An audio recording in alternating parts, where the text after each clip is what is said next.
What a cosmic question. Who am I? Who am I? I am a person. I am Michael Poleleyev. I am the business manager of Funcertainty Box.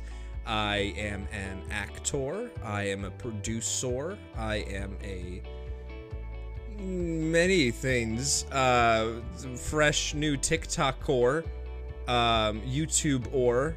I like to consider myself a jack of many trades. What do they say? They say jack of all trades, master of none, but better than master of none. Most times, but okay, let me. Jack of all trades, master of none, but most times better than master of none. So that's what I would say to who I am. Outside of the company, yeah, I am so many things.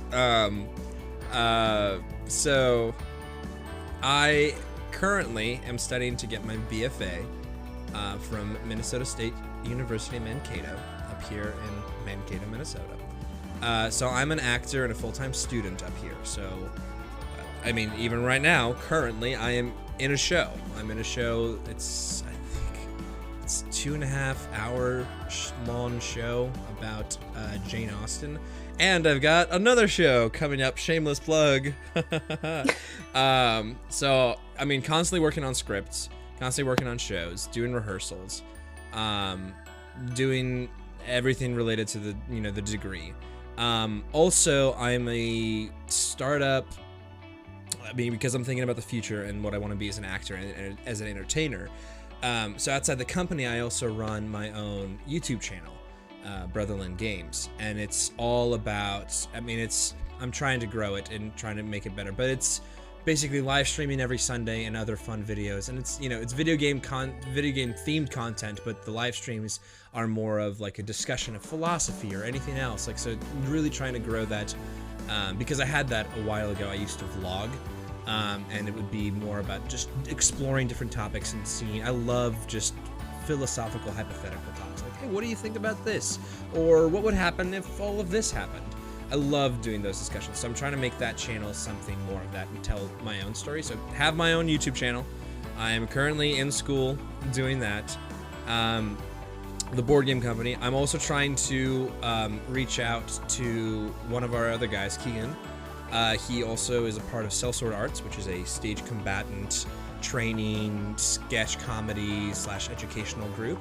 And I've started working and talking with them, and I really hope to be further involved once I finish this. So that will be just another thing to add to the register and be like, okay, cool, I'm doing that. As an actor, I'm also working on outside projects too. So I've got a project for Shakespearean sonnets that we're prepping for April. So we're going to be performing all 154 of Shakespeare's sonnets, and I think I'm assigned to like 4 of them, and then compiling it and releasing it in April. So that's coming up. I've worked with another person on a political piece in Belarus in the fall about the kind of the charge and the political things going on there. So I'm working as an actor, trying to do like any projects I can just to get my, reel and my discovery up. And then YouTube stuff, school, student, trying to manage the dating scheme as well. Figure out if there's anything like that. Working on personal health. I mean, lots of stuff. I'm a person who's, it's very hard for me to say no to things, especially if I think I can learn from them. Like even now for this company, I'm trying to figure out and learn 3D modeling and animation because I think that could help us in the future. So, just trying to learn and teach myself how to code and how to 3D model and animate because I feel like that's a useful skill to have. Yeah, so that's what I do outside the company. Lots of stuff. Lots of stuff.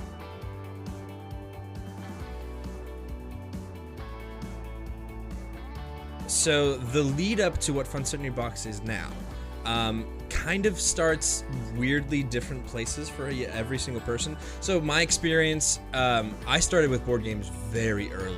I mean, that was something that we did in our family growing up. Settlers of Catan was really big growing up.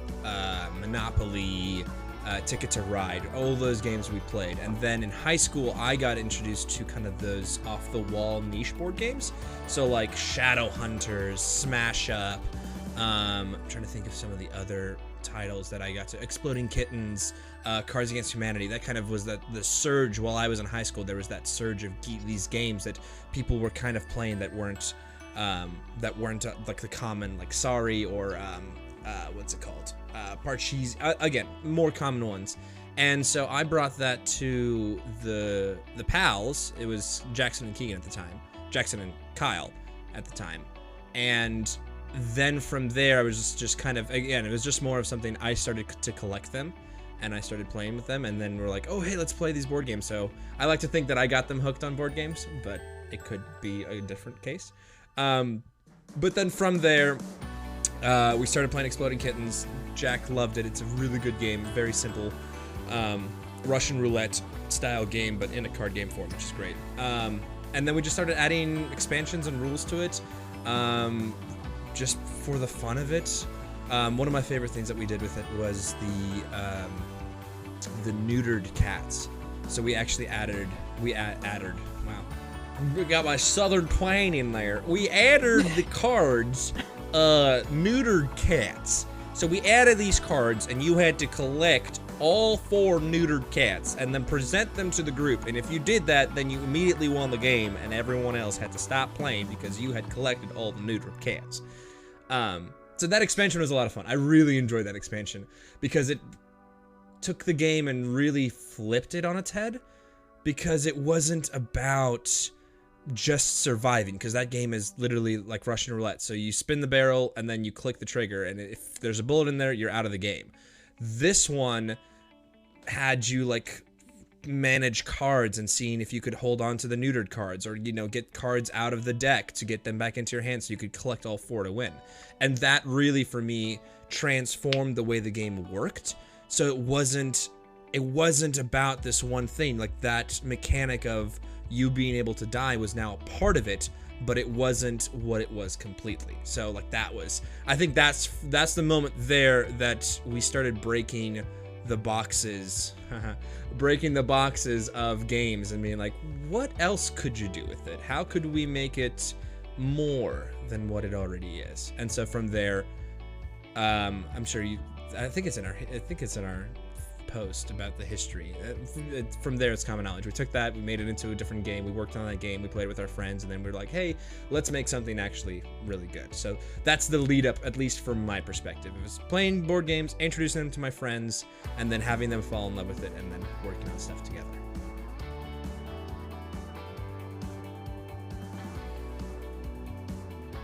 So the difference of this group of individuals versus, you know, something a bit more corporate. It's kind of got its pluses, it's got its advantages and disadvantages. I mean, as most things do. I'm very practical, so I'm not gonna say like it's the best thing. Working with your friends is so much fun. Like we just all get along. No, fun story. We actually, in the summer when we were working on this and founding the company, we read a book all together, or I read a book and then gave them the cliff notes, and then we did some exercises from it. It's called Overcoming Defensiveness, and it's all about collaborating together and working together, because oftentimes and here's the difference, right? So in a professional company, there's a hierarchy system, right? There's the person who's the boss, the person who submits ideas, and then if they don't like them, well, then too bad, the boss has the final say. With 3 friends who all are equally on the same playing field, whenever there's a disagreement, it becomes a disagreement. And it's more of like, well, why don't you like what I'm saying? Do you not like me? So there becomes that kind of like, oh no, I'm not trying to offend you, I'm just trying to be, you know, something. I'm trying to be nice, or I don't think that will work for the game. So we all read a book together. We did some exercises on it, like personal inventory, and trying to figure out who we are, how we work, like what are our tells, when do we become defensive, and how can you best talk it out. So we really did put in the effort to make it a team effort. We wanted it to work. We wanted to do this with our friends. And it's not the first time I've worked with these individuals, right? So we had a YouTube company long ago for one, comedy sketch group, and then we had a video game Let's Plays channel. So we had a lot of projects before, so we've worked together before. But And the charm of it is, like, and here's the really big advantage of being able to work with people that you actually know and that you're friends with and you have that sort of camaraderie with, is that you get to just, you know, spend time with your friends. You know how each other works, you know the chemistry and the excitement of it all. It's very fun to just hang out with your friends and talk about crazy things. And that's what makes it great, is working with that, as opposed to something corporate, which would be great. Yeah, you'd have more strict deadlines. You'd have expectations that you need to meet. There's quotas. There's deadline. I already said deadlines. Deadlines. Because I feel like that's what we're struggling with right now, is deadlines. But you'd be lacking that humanity, right? Or at least from my experience in the corporate world, you lack some of that humanity sometimes, that it becomes more about the finished product and not necessarily about the people that you're actually journeying with. And so this one feels really good because you're with the people, you're learning with them. I mean, this is the first time we're doing it. We've never made a board game before. We've made prototypes, we've had people play it, they've enjoyed it, but we've never made a fully fledged something that you can buy on the shelves board game. We've never run 3 different like official accounts or other things specifically related to our board game. So we're all learning together, so it's fun to watch people grow. It's so cool to watch your friends grow and prosper, and they're like, oh wow, okay, I'm here, I'm along the journey, and I'm here for the ride. So I think that's the main difference, is that the friendship, the camaraderie, seeing them grow, and yes, we have our conflicts, absolutely, but I think it only draws us closer together as friends.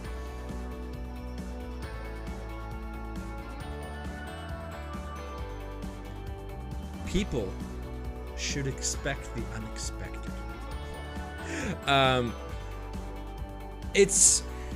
I mean, as cheesy as that sounds, it is true. A general motto, not even a motto, but just a kind of a philosophy that we have. I don't want to spoil anything, because we've got things that we're working on that we don't want spoiled. But we like the idea of putting things that you wouldn't think go together. So, like, I'm trying to think of the most interesting one. So think of some general concept, like cooking breakfast. Like, so you have the idea of cooking breakfast, and you know what that looks like. There can be lots of different things. There's tons of different nationalities and cultures. There's different parts to breakfast. Cereal, is it hot breakfast? Is it cold breakfast? Is it international? Is it an all-you-can-eat breakfast? There's breakfast. Think of breakfast as a general theme, right? And then you take something that is not breakfast and marry it to the idea. So what if there was breakfast, but it was in a world where breakfast only happened once a year? And explore that train of thought, right? So it's kind of like that. So something, and I think that in essence is Funcertainty Box. That's why we chose the name. It is fun, but it is uncertain. You have no clue what it could be. It could be something completely random, or it could be something that is a part of the actual condition, right? So being fun of, I don't know, there's tons of different examples, but that's kind of most of it. Yeah, that you get one aspect that is something fun and that you know, and then add it with a completely different element and just see how they mix and see what's going on, because I think that's kind of what we go with, you know, things that are off the wall, that are not the normal idea.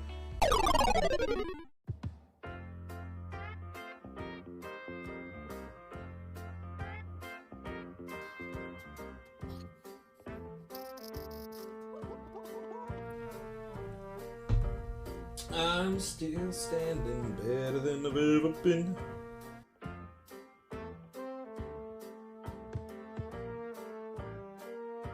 I'm still standing. Yeah. I'm still standing. Yeah.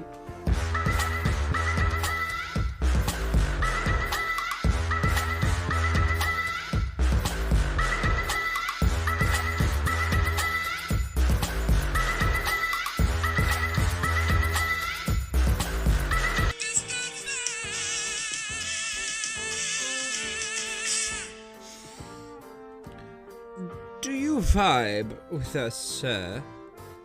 I do vibe, sir. But do you vibe with us, sir? No, sir. I do not vibe with you, sir. But I do vibe, sir. Ah! Picture but no words, picture but muted. Picture but muted.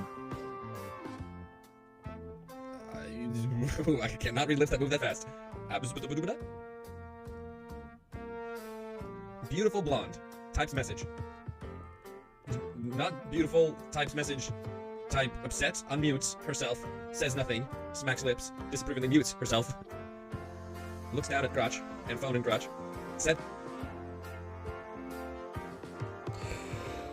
Can you feel it? Got it.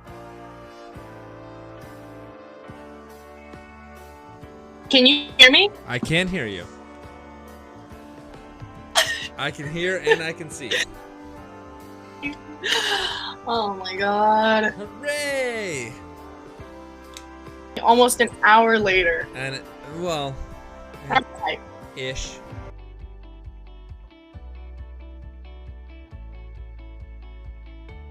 It's, expect the unexpected. Funcertainty Box is supposed to be fun and uncertain. And I mentioned it, it's supposed to be like two things that you don't think are gonna go together, or two processes that don't go together that you think that kind of still work. And like breakfast and all the things including breakfast, like, you know, is it cold, is it hot, is it international, is it all you can eat, is it only a little thing, is it on the go, is it at home? So there's tons of things to explore in breakfast. And then say, oh hey, what if there was a world where there was only breakfast one time a year? And then what would that look like? So that could be a possible idea. Or what about a party game where everyone is playing together and they're talking, but then all of a sudden, out of the blue, it turns into a strategy game, and then everyone gets flipped over and they like automatically get assigned teams and they have to go for a little bit, and then at another point it switches back to being a party game. So that's, I mean, that's what Funcertainty, that's the essence of it, that's the core of it, is that we want to put things together that are gonna be something that you wouldn't expect to be together. Like, what if there was a space game, but it wasn't really a space game, it was something different? Or what if there was something that you thought of, again, we want to take the expectation of what you're seeing and then subvert it and still make it exciting. So that's where we're really trying to find new things, or like mashups or remixes of things, of games and other things that we like. I mean, that's the essence and the core of it, is how can we surprise you? How can we show you that, you know, you need to think outside of the box. You need to think of these things not in linear patterns. It's not going to be a farming simulator that you play. It's going to be a farming simulator, but it's also going to be a hidden identities game where every person plays as a different type of farmer, and you're all trying to figure out, is he the carrot farmer or is he the beet farmer? I don't know, but we have to take care of the field. Like, again, these are just random examples, but the whole point is that it's going to be random, it's going to be something that you know, but it's going to be in a way that you don't know, or the way that you've never seen it before. So that's what I think Funcertainty Box is, and what to expect from it, is to see something original, but then have it turn on its head. Cool.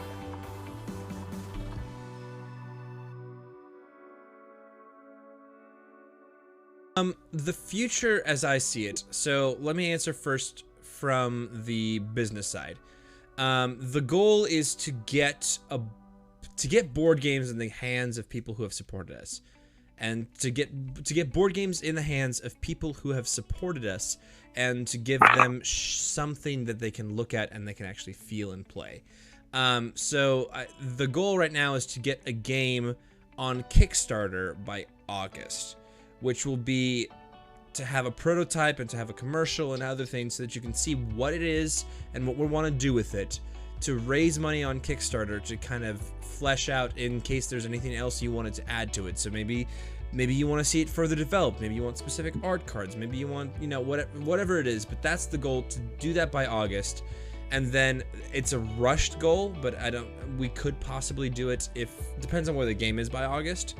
But we want to get it into the hands of the people by the next year. So Kickstarter in August and give it to them by January of next year. And then again, as we get more and more orders, we'll, you know, be sending those out as that. But then from there, I think our goal is to do at least a board game a year or something like that. We don't know the production calendar and everything else, but we've got stuff working for quite a bit. We've got at least the list of, I mean, we're working on 3 right now, and then any of those 3 could be kickstarted in August. And so that means we'll have 2 that are pretty much ready to go after the one in August. So we're going to be able to do at least 2 more years of board games. And plus, we've got another one that was in development that has stopped. But that is also, you know, pretty much also moving to the point. So again, we want to give people things and explore this. We don't know how long anything's going to last in terms of like pandemic and other things. But we want to be giving you board games at least once a year is our goal with that. And then from there, we really want it, and this is kind of company/personal goal of like our mission, we really want it to be a collaborative thing. We want to make board games, but we also want to create a community where people can submit artwork or other things, or we can create and help other people, you know, talk about their board games and their designs and other things that they're working on. We want this we want to be creators and also assistants to everyone. And then personally for me, I really want this to be a thing that we can do professionally. Like, I want to be able to make this my full-time job. I want to be able to say, okay, I'm going to have these meetings and we're going to do this and we're going to send board games, we're going to go to expos, we're going to talk about strategy or other things, and then be really invested in this to be able to do this as a as a full-time gig of doing that. But then also, I still love acting, I still love entertaining, I still am going to do that. But I want this, I don't want to wait tables, is the biggest thing. Actors are notorious for it. They are waiters throughout everything, or they work another part-time job in retail or whatever else. I do not care for that. I've done that before. It's okay. It's, in terms of making a living, it's absolutely great. It's not easy, but it is easy enough to do that it doesn't require anything like super demanding. But I would rather devote my time to do something where I can create a community and talk with people and do that as my support system for also being able to create and entertain on top of that. So I want to be able to do that. That's a personal goal for the future of the company.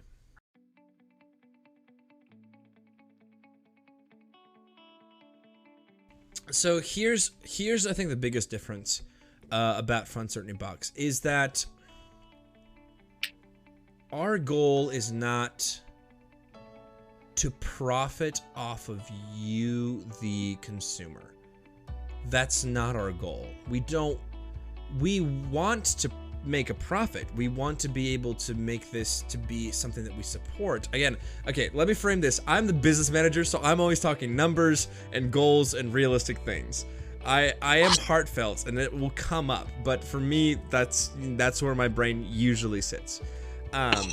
So for me, we're not about making money off of our products. We're about sharing a story. All 4 of us who are involved in the creation of the board games, and our 5th member who is the social media, who is narrating these questions, all of us have a background in theater. We share stories. That's what we do. We put on stories, we put on productions. It's all about connecting with the audience. So that's kind of the core and the fire inside of us. And so that is also manifesting in what Funcertainty Box is. We are here to create a community, to create a system to where we can talk to you and us and with everyone else and put out something that we're actually all excited about, or to explore things that we all enjoy about board games. And again, there's nothing wrong with being, commercial and making it clean cut, and it's very easy to understand. We want that to happen, but we are looking to develop something to where we feel approachable. That's what we want. We want to feel approachable to the people who come into that, because we've played games that are very immersive, that have a story, that have a ton of things with them. but it still feels a little bit like you're talking to the void, and we wanted to do something different. We want this to be a box that communicates, and a box that lives with you, and a box that that will take you and reimagine something and then put it back out so that you're excited about it as well. So that's how it's different. That's the true fundamental difference of it. And then otherwise, I mean, I'd love to create a truly original game, and we do have some of those, but mechanics are the same across board games. Like there's only so much you can do by packing something into a box. There's some people who've really worked some interesting things in. Like I love Sagrada and Dice City, which take dice and kind of flip it on its side so the way it's rolled, and you have to place it on a certain thing so the die becomes a piece in the game, which is a really interesting concept. But now I've seen 2 games that do it, so now it's going to be more common. Dice Forge is another one that's fun, and you get a specific die and you can change out the die faces, and you can play with a different die every single time, which is really interesting. And I'm interested to see who else develops off of that, or what other ideas branch off. So really, Funcertainty Box is community driven, so it's all about connecting and feeling approachable and wanting to work together with people that we have. And the second thing is it's a remix box. So we're gonna take things that we like and enjoy, pull them in, and create something different with the idea of stories and community to give you a sense of a world that you're in. So it's not just a single sit-down experience, but it gets you thinking. We really want people to be thinking about the games and, you know, diving deeper into what it is, and being able to activate that part of their imagination to say, hey, what if this game was different? What if there was something else? Or what if we added this thing to our game? Like and I think that's a thing that we'll all agree on. I'm speaking right now for myself, but I think we would all agree on it, is that we do not hold games sacred. We enjoy them as they are, but it gets to a point when you've played that game 20 times in the last year where you're like, I wonder if there was something different. I would come back and play this if it were a little bit different. It could be just us. But that's why the same thing with our games. If you find something in them and you're like, ooh, what if it had this thing? Add it, because we want to see and we want it to grow and develop, because that's what's the most exciting part of it, is growing and letting something happen. I don't know. I'm now getting into giddy schoolboy mode. I'm like, that's just what I want. I just want everyone to have fun and, you know, mix things up and just enjoy their time playing board games, and see it more as a connection to friends and family, more so than this is a process. We must go through the process, and there will be one winner and one loser. You know? So that's my opinion on that. That's what Funcertainty Box. That's how it's different. Or that's how I believe it should be different.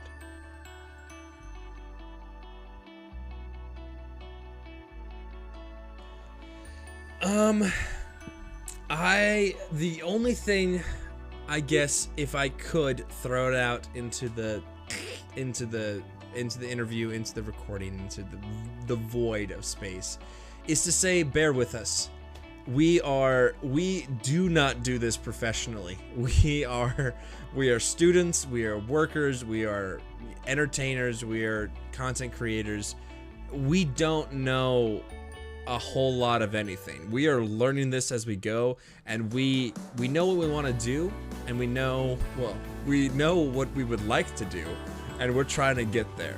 So if there's any message that I can send, is that we need you as support. We need you to talk to us, to believe in us, to give us time, and we promise you that we will get you something. This is something that I know all of us believe. We really want this to work. We really, really want this to work, and we really want to show you something that's truly unique, that's truly different than before, and we want to get people excited about things. So give us time, give us your support, give us your attention, and we promise you it will come back to you. It will come back in board games, it will come back in interactions, it will come back in other ways. So just believe in us, because we we need it, and we're working hard, and we're trekking away, and sometimes it feels like we're hitting a bit of a wall. And so it's really helpful to know that you guys are out there and that you guys are listening and supporting us, because that's, at the end of the day, the things that we make are going to you. So if you support us, you'll get things. And if you don't, then we'll get discouraged and we'll make something still.